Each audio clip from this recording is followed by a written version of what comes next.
এখানে যার যা পকেটে আছে সব রেখে যাবেন, অত বেশি খাওয়া দাওয়ার দরকার কেন করে জমা দিয়ে যাবেন ভিতরে।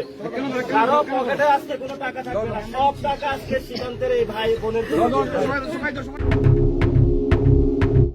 তো আমি রুবেল ভাইয়ের লগে যোগাযোগ করছি, রুবেল ভাইয়ের লগে যোগাযোগ করার পরে তার লগে 3-4 দিন আগে যোগাযোগ করতাম, বাট করছি তাই ইমু ভাইয়ের লগে যোগাযোগ করিয়া তো আপনারে আনছুন।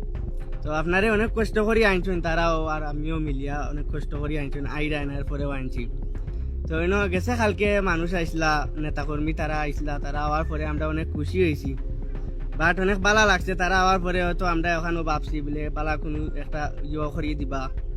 তো তারা আওয়ার পরে আমরা পরবর্তীতে দেখলাম মানুষের কাছে কইরা যার কাছে যত আছে যত সহযোগিতা করতে পারো অত বাহরিয়া দেও। তো পরবর্তীতে আমরা দেখলাম টেকা গনিয়া 700 টাকা।